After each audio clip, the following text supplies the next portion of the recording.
I'll get you. This is how I met Harland. This is Harland Williams. Harland Williams. Harland Williams. Wow, that was great improv, man. It was a good time with you, man. Thanks, bud. I'll tell you about Harland Williams, my friends.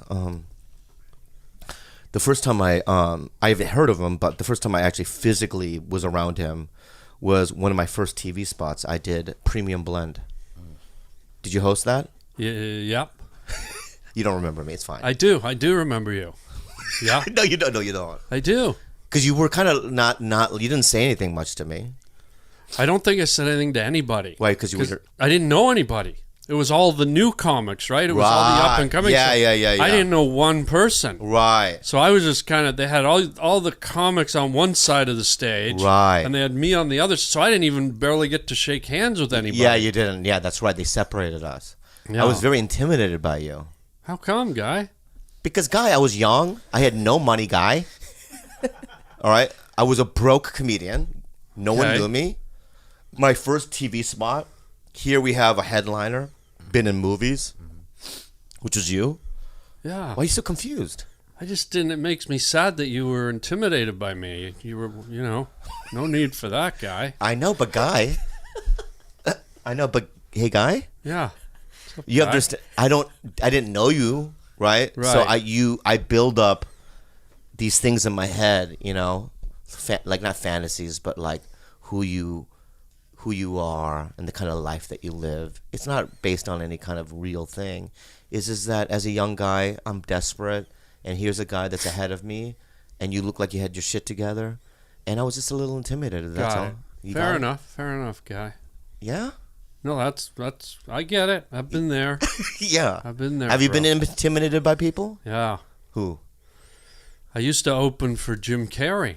Oh, really? And right around the time when Jim was lifting off into the stratosphere, and that was really intimidating. It was? But when when you opened for, was he on In Living Color or no? When I first started opening for him. Yeah. And then later, I was opening for him the week that Ace Ventura came out. Whoa. Yeah, and it was intimidating because Jim's not just that he was such a huge star and a huge personality, but he was always trying stuff on you, like always doing bits, right? Yeah.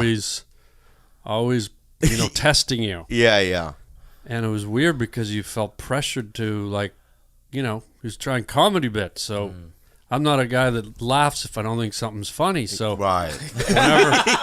whenever he fired a blank, it was awkward as hell. Right. Yeah. When he did something that made me laugh, I laughed. But when he didn't, you wouldn't even try to fake it. No, every now and then I did, but I'm not good at that. Yeah, so it felt really weird. So I just be like, Yeah. And it was weird, but I loved Jim, and I just. So I was super intimidated, yeah. Whoa. Mm-hmm. Because then he blew up. Did you, because I've met him. I find him to be very kind. Oh, yeah. He's a really nice guy. Really nice. So gifted.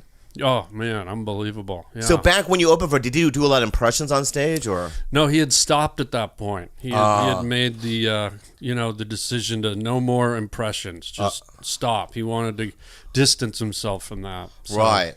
So what would you just go up and just do like weird shit, right? He did a lot of physical stuff, but he had like jokes. He had a routine, but it was a lot of physical stuff. Yeah. He had jokes like, this is an impression of me smoking a cigarette going down the rapids, and he just for 2 minutes he just contort his body and try to light a cigarette. Oh, wow. Yeah. Whoa. Yeah. Really wild stuff. Did you guys do like clubs or theaters or? We did theaters, yeah. Wow, yeah. I can only imagine. And then I was there for his last show, the last time he did stand-up. It was the weekend Ace Ventura came out, and we did 2 cities. We did Atlanta, we did Chicago.